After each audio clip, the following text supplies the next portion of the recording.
So I'm Leslie Mae Shabani. I'm the Assistant Director at Minuteman Senior Services. I've been here for about 11 years.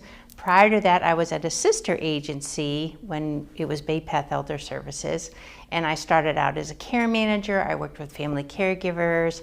I was the program manager for care transitions, which was kind of helping people from hospital back to the community, and then coming to Minuteman. So I've been in the network about 19 years. And one of the things that I think is so important is what you all are doing, is coming and learning about the services before you need it. And as you can see, our tagline is know us before you need us. And it really is a prevention strategy, right? We always say we'll be there for you. If it's a crisis, of course, whatever's happening. It's just so much easier on you and your family when you're learning a little bit at a time. And instead of, having to deal with the health issue, having to deal with changing your routines, incorporating all these services, and then trying to figure out all this stuff. It can be very overwhelming, okay? So I start with a story. I do love stories. And this might seem familiar, this kind of structure where it's the individual or family kind of holding up, all that you have to do. And whenever you have a situation where there's a new illness or there's a surgery or there's a decline in functioning, physical, whatever it may be, this is what usually happens. The individual and family, they rise to the challenge. They kind of start getting things in order. They do as much as they can. But as you can see, that's a lot, right? Especially over time. That can really deplete you, deplete your family, deplete the family caregiver, might be the spouse, a daughter, a son. And this is what usually happens, and this is when we're usually called, is when it falls apart, right? And it's not about any criticism of the individual or family. It's just that the needs grow to be too much, right? And so we want to change this. Like I said, we're always there if there's a crisis and you really need us. But what we'd like to do is to try to engage with folks as a trusted guide to help you start off with a healthy framework, whether it's the individual with a chronic condition or decline in functioning, or the family caregiver. Because sometimes we kind of think about the person who has the illness, but we don't really pay attention always to the person who's providing the informal care in the home. And we know that the individual informal caregivers, the family members, they're really supporting so much. They help people stay in the community. So we want our care plan to really help both people's needs. So the family is stronger, right? So your quality of life as a family is stronger. With this kind of thing, you see the to-dos, right, on the top. That keeps growing. There's not really much we can do about that with a chronic condition or, things happen, that's going to grow. But what we can do something about is instead of just having you be by yourself, that one, block standing up with the blue arrow, the individual family by yourself, we can add supports, right? From Minuteman, from our community partners with Council on Aging, we can create and help support you with a community care team, right? And that's what we want to talk about today. How can we make your family, yourself, stronger, right? By knowing about the resources, using our resources so that the structure is stronger, okay? Oops. So this is a kind of a graphic that it kind of puts that into perspective. We have the care recipient, the caregiver in the middle, very center, with Minuteman there. We have contracts with our service providers, you'll see on the left. We have about 75 different providers that we contract with to provide the in-home service. So we have contracts that help us with adult day health, personal care, homemaking, transportation, interpreters, durable medical equipment, and with that, then we have our community partners in the pink the Council on Aging, right? Our healthcare providers at the hospital, at nursing homes, other different community programs. And then we have 2 programs that we run that are through the state, One Care and the Senior Care Options programs. Okay, and we work with them, we provide the care management, and then they help with the clinical supports with nurses and things like that, and then we coordinate the in-home services, right? So those are both programs. With the dark blue ASAP, AAA, ADRC network, I know there's a lot of letters there, but the Aging Service Access Point is our designation under the state, okay? So the state, sort of news to me when I first came here, this really came about. This system is very unique to Massachusetts. It started with folks, just regular people, grassroots, saying, you know what, back in the 70s, we want something more than just going to the nursing home or struggling at home. And the legislators listened. And so they created the ASAP network, so the Aging Service Access Point Network. There's 24 agencies that cover the entire state. So we all have different towns, our service areas are a little different, but we all cover the same core services. So every single adult in the state of Massachusetts, 60 plus, has access to the same core services. So it doesn't matter where you live in the state, you'll have access to the same services. And that's really very unique to Massachusetts. No other state really kind of has that. We get our state funds through your tax dollars, right? So these are things that you're paying for. You're already paying for this, okay? The AAA, the next designation, Area Agencies on Aging, that's the federal designation, and that is through the Administration of Community Living. It's under Health and Human Services, and that's where we get our federal tax dollars for some additional programming under the Older Americans Act, okay? We have to do a community needs assessment every 4 years.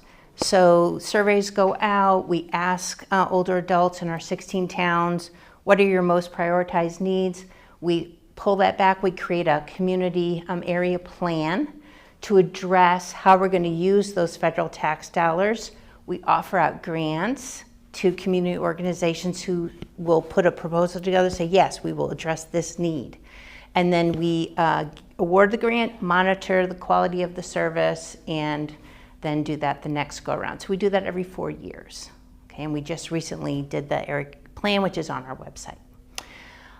Then for the ADRC, those letters are Aging Disability Resource Consortia. And the idea there was that they wanted to pull the Aging Network and the Disability Network closer together so that we know about each other's services. We don't want to duplicate service, but we want to know about it so that we can help you. And then if we see, oh, there might be some other needs that the Independent Living Center can offer, we make a referral over there, okay? Because a lot of folks who have disabilities are aging longer and move into that 60 plus grouping, okay? And they do the same thing. If they get somebody and they feel like, oh, Aging Service Access Point like Minuteman can help, they'll make a referral to us. So it's about more collaboration and awareness of each other's services, okay? The state and federal agencies, as I said, were under the State Executive Office of Aging and Independence, and then at the federal level, the Executive Office of Health and Human Services, okay, and the Administration of Community Living.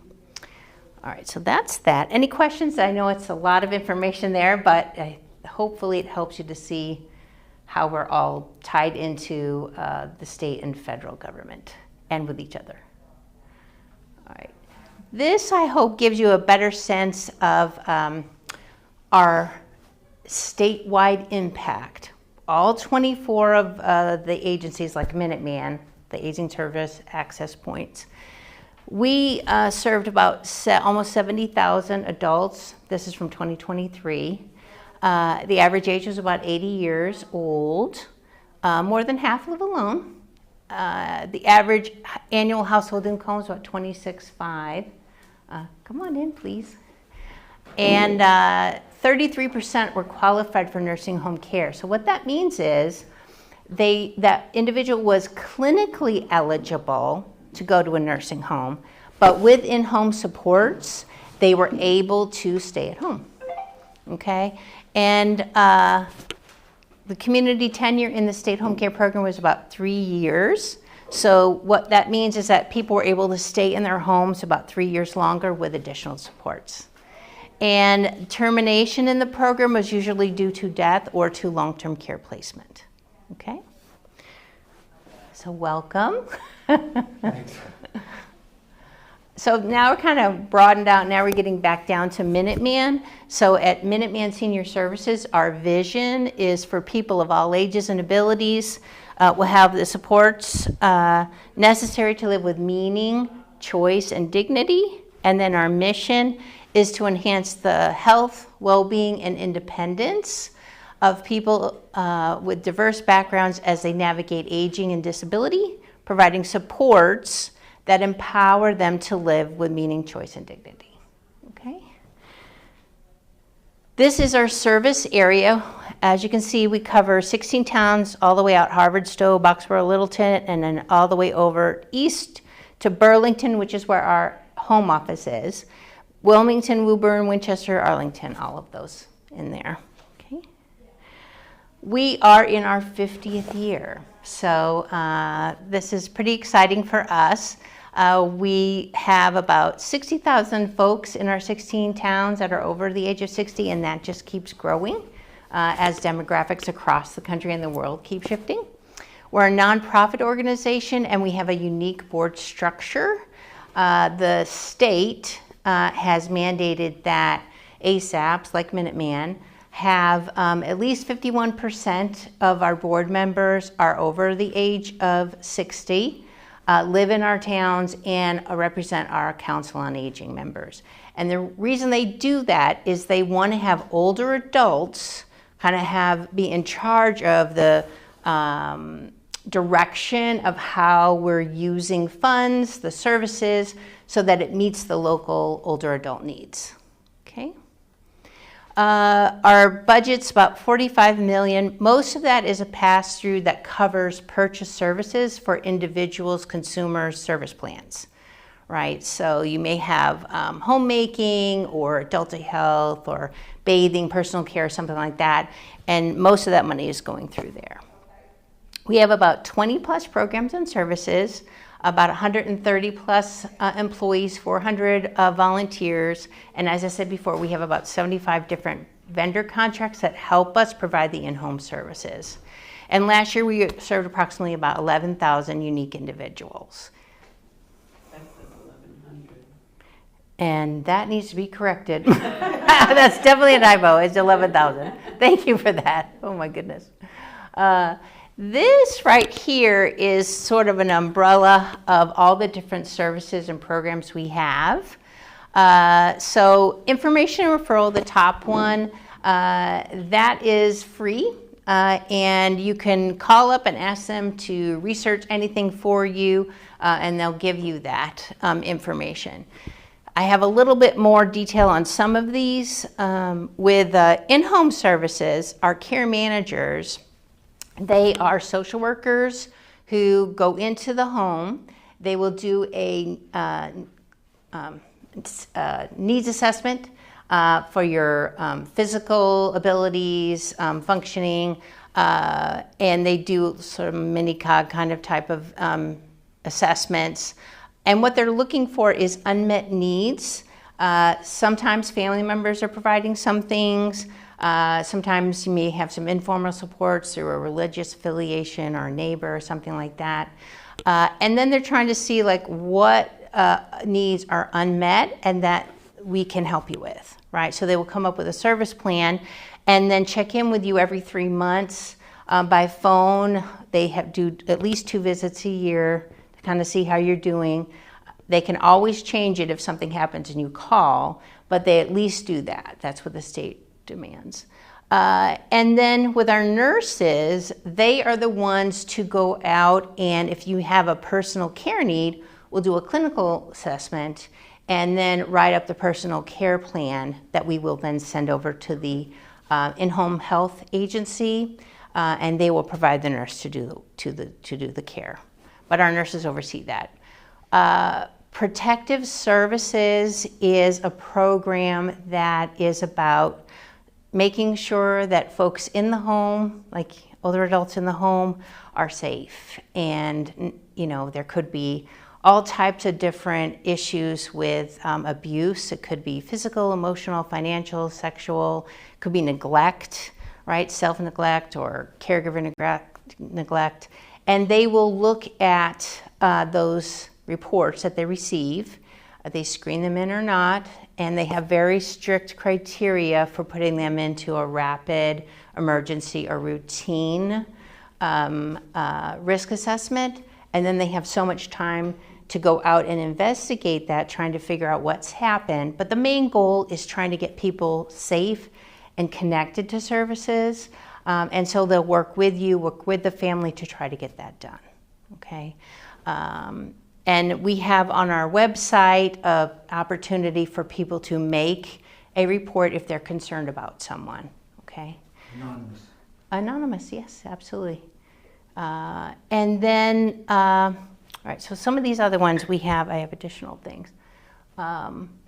One thing that we have for everyone who comes is if you have limited English proficiency or American Sign Language, we have interpreters who can help communicate. That's really important for language access for health equity. You have to have the information. If you're not understanding what I'm saying, that's, you know, you can't make a good informed decision. So Minuteman, we've committed to hiring a lot of bilingual care managers, and mostly with Mandarin speaking, because that's one of our biggest languages in our 16 towns. We have some Spanish care managers. But we do have professional interpreter services are offered for free if you need them, if anybody needs them, okay?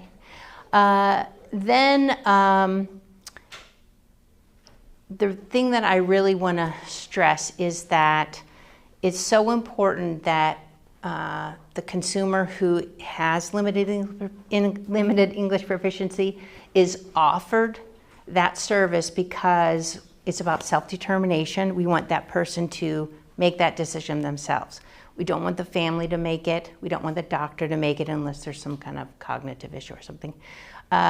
We don't want the referral source to make it. We don't want for us to make it. We want to ask that person directly, just as we would with anyone else. Would you like the service, right? The interpreter service. So we can do that, and that's what our aim is.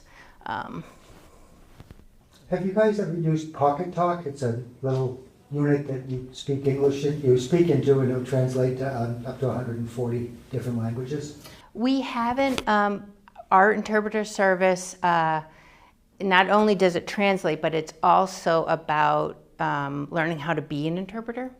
And so we can get an interpreter on the phone in like 30 seconds. But no, I haven't tried it. It's a good one though. It is.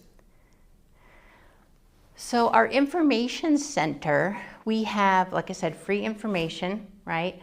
A lot of times if caregivers are living long distance or even locally, we can get you information on maybe you need elder law attorney advice. We don't provide that, but we can get you some information about that. If you're trying to figure out, is assisted living, you know, in your future, let's look at some of those, you know, things like that. What our specialists do when you call is they're trying to listen to what's happening with your situation, asking you targeted questions so they can try to figure out which program will best meet your needs, okay? And they're very good at that.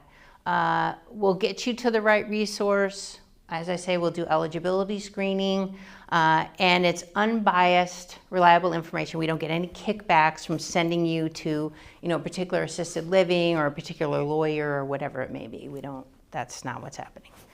And the main line is there. As I say, we have interpreters available, and it's open 9 to 5. Okay? One quick question. Sure. When you give like assisted living, do you have a list of assisted livings, or you give there's a whole book? I know.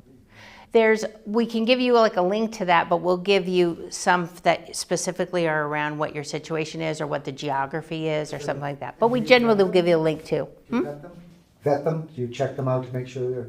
Well, we do as best we can. We're not going to guarantee that you're going to have the best. They don't just... Yeah. Okay. Yeah. And the same with like other like the financial planning people, the lawyers. Yeah, we have Greater Boston Legal Services is one that we offer because it's free legal advice for elders, older adults, but they can look for other elder law attorneys. Yeah. So the state home care program, that's our biggest program, and this is really the program that can help you remain in home. There's 3 different eligibility criteria. It's age, so over 60. Unless there's dementia or Alzheimer's involved, you can be, a younger age. Your income, we only look at income, not assets. And then also clinical eligibility. So you're looking at activities of daily living or informal, instrumental activities of daily living. With that, then we'll be able to make a referral. The home care intake person will come out, do a pretty lengthy assessment, it's long, to see what your needs are. And then that will be reviewed. If you're approved for eligibility to be enrolled in the program, then you'll be assigned a care manager who will, as I said, set up your initial service plan, coordinate those services for you with our in-home vendors, and then check in with you every 3 months, whether it's in-home visit or by phone. Okay, so, and you can always call them if something changes so that you can, see about addressing that need. What I will say, and it really is a difficult thing right now, since the pandemic, really the workforce shortage is real, and that can delay the start of service. So, but the care manager is really working hard. Like I said, we have 75 plus vendors to choose from, but that's what's happening. So certain things like your meals or the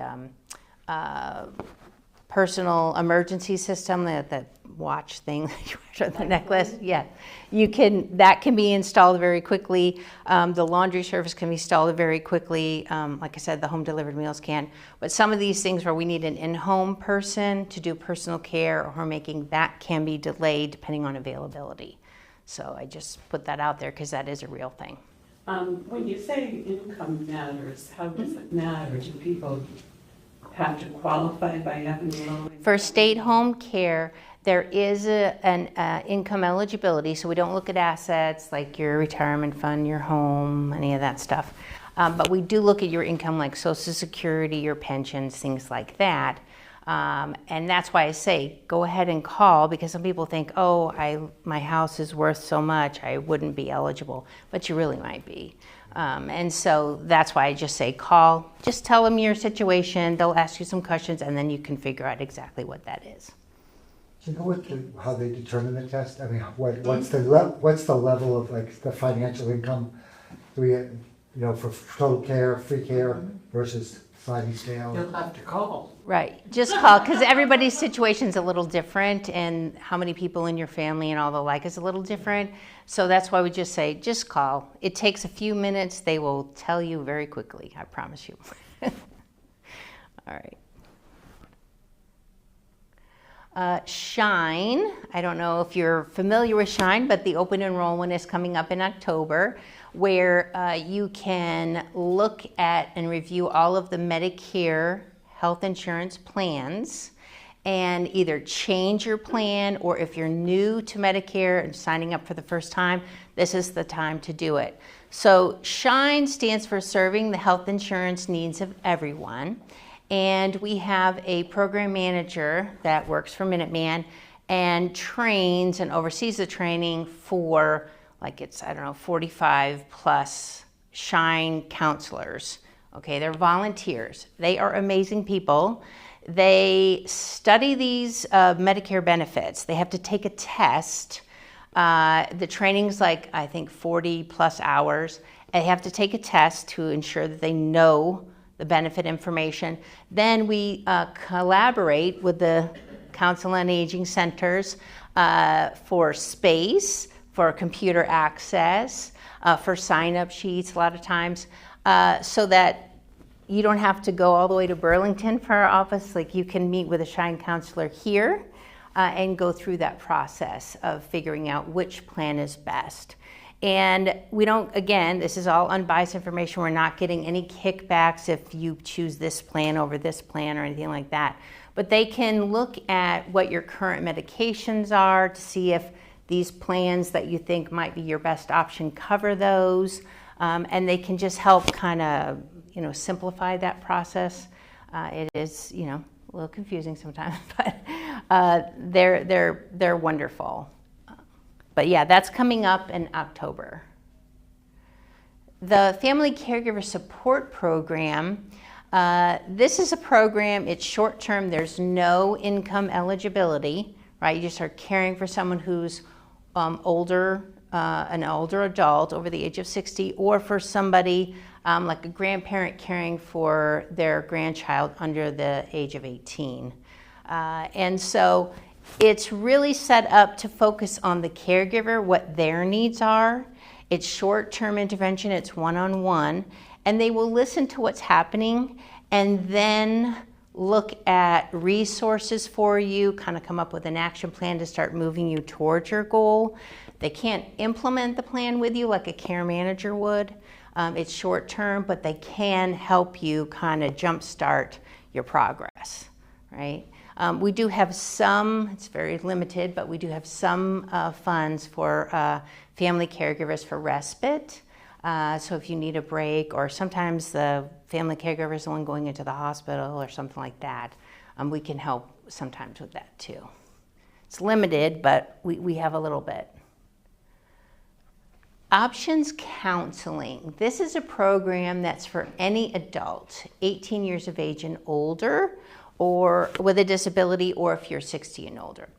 And this really came about as a way to help folks get out of the nursing homes back into the community. They really focused on housing at the beginning, but now it's really broadened so that they're helping you with whatever your priority is, your goal is. Again, they will do research, looking at different resources for you to help move that forward, coming up with an action plan, and then helping you get started. But again, they're not a care manager where they're going to follow you for a long time. It's a short-term intervention, but again, it helps you get going. And there's no cost there. There's no cost to the caregiver program or to this one. All right, and there's no financial eligibility either. Okay, money management.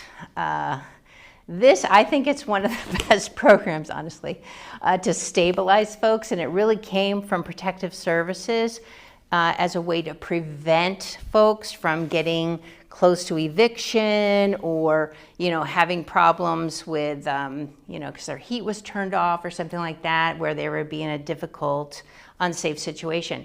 So money managers, we have a program manager who trains about 40, I think we have 42 money managers or volunteers to help someone. They meet with them monthly to pay their bills with the Social Security income.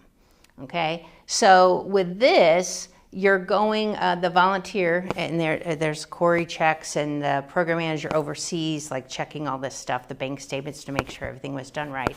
But what they'll do is they'll go to the person's house, they'll try to organize some of the financial mail, right? They'll want to establish what's the monthly income, what are your expenses, trying to help them with a little bit of a budget, maybe help them with the reconciliation of their checkbook, right? But the main goal is to get your bills paid. So the rent is paid, so your utilities are paid, so your health insurance is paid, your co-pays and things like that. So again, you're stabilizing someone so they have a roof over their head, they have food, they have all those things. The other thing, though, it does is it has additional eyes on someone's finances, right? So you have another set of eyes to prevent, any type of financial abuse or for scams, because a lot of times, they're targeting older adults with all kinds of different things, and they can see, oh, what's this? What was this for, right? And then you can kind of help prevent that. But I think it's a great program. Home delivered meals. So this is part of the Older Americans Act, Title III monies from the federal government, and we do get some state money as well. But this program allows folks who are having a difficult time getting out to the grocery store get a hot meal Monday through Friday. Okay, so we can deliver that meal to you in your home, and we have, this is where the bulk of our volunteers, they help us with the home delivered meals. And so not only are they bringing you a hot meal, our registered dietitian does the meal planning, so it's healthy. And we have a caterer who makes all the food. And then we collaborate again with the Council on Aging so that we can get the food here. And then our drivers are local. They come here and then they deliver it to your home. Okay, and it's usually between like 11 and 1. If you need a dinner, we can add a frozen meal for that.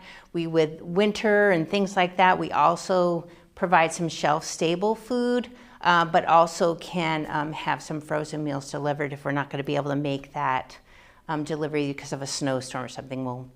If we know about it, we'll try to get you a second meal so you have it the following day. But the driver is also kind of engaging social connection, because they found that really isolation is really hurting people's health, and it kind of tips you into being more at risk for depression and things like that. Safety is another check that the driver does, kind of checking to see just by observation, is there something that's unsafe? Can I get that information back to the care manager so they can call you and maybe work on, something for a solution. Now, back in 2020, Minuteman got a National Innovation Award for our change of condition application. And this really helped us leverage the daily observations of the Meals on Wheels driver and get that information to the care manager so they could immediately address that, because they're only making really like 2 home visits a year or maybe 4 calls, a year. And this just helped us to identify an issue up front. So what happens is we provide the phone for the driver when they're going to deliver the meal. They do the same thing. They're saying, hi, how are you? Get in the meal wherever you need it. And then they're just observing. Is there any, was the handrail loose when I went up? Is there a, smell of gas? Is there, something going on? And then they say yes or no if there's a change of condition. And then they'll look at these different categories that we've plugged in. Is it one of these? Is it health status, mobility? Is there any change that you've seen? Because a lot of the drivers see them often. If yes, then they're broken down into these type of symptoms. And what we did is we asked a geriatrician and a pharmacist through our quality improvement organization to look at the symptoms of highly risk chronic conditions like COPD or CHF, and then turn those symptoms into an observation, right? So on the back end of the app, these are connecting with those particular illnesses. So when the driver says, oh, I saw change of mental status or confusion or whatever it was, they click that goes to the care manager immediately. The care manager sees that, and then they will call that person back to say what's happening, what's going on, do I need to do something? And so with this, what we've done is we had one story where, I'm just going to say Joe, it's not really Joe, but answered the door, right, to get the meal. The driver noticed he was a bit unsteady, and that was unusual for him. And Joe said, he was just feeling a little dizzy. And so the driver, did the delivered the meal, went back, put the information into the app. The app then sent it to the care manager. The care manager called the consumer, found out that yes, he is feeling dizzy, and asked, does he want to go to the doctor? He said, call my daughter. He called the daughter, that's his emergency contact. She said, he's on a new medication. And so she called the doctor and they got him in to see that right away. But that could prevented a fall. That could have prevented so many different problems for Joe. So that's what we're trying to do. Leverage the operations of somebody already going in there every day, get it back to the care manager so then they can do something about it and prevent a crisis from happening. So the care managers, they were tracking what they're doing. So they may contact, like I just said, the consumer emergency contact. They might change the service plan. The person may have to go to the doctor or contact their physician. Maybe the care manager goes out to make a home visit, like what's happening here. Sometimes they will call 911 because it's an emergency situation and have a case conference to try to figure out what's the best course of action. And we're tracking those things. I know this is a little busy, but what I can show you is for 3.5 years we've been tracking this. The blue line, the top one, is the number of change of condition notifications from the drivers. The gray line, which kind of follows this, is the care manager's follow-up action. So we know it's working, that they're doing, the drivers are doing what they're supposed to do, the care manager is supposed to doing what they're supposed to do, and then the orange line, and I have to say that 20s, that's the pandemic, that's your 30-day hospital readmission rate, right? So we're seeing that kind of mellow out. And we're going to be doing another one soon where we look at 24 and 25 data to see where we are with that. But we really think it's helping to address issues before they get worse. All right, and the last piece of this really is taking the next step. So learning about your community care team services, right? So understanding what's available at Minuteman, you're kind of learning some about that today, what's offered at the Council on Aging service, learning about chronic conditions. If you have a new condition, it's a good idea to start understanding that, and then what can you do to strengthen yourself, right? You can always volunteer in one of our programs. We would love to have you. We encourage community connection. Join things. The counseling is great about understanding who's in your town. That's a big deal. We have a newsletter, electronic newsletter. You're welcome to subscribe to that. You can do that on our website. And then, of course, we always enjoy donations to help with supporting our community programs and helping our community stay healthier. And that's really it. Anyone have any questions?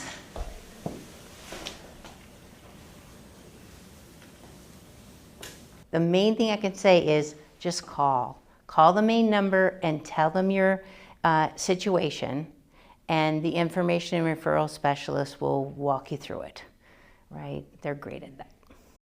All right, well, thank you all very much. I so appreciate you having me out here. And if you have any questions, my card's up here. Like I said, the brochures are here, and I'm happy to talk with you with, whatever I can help with.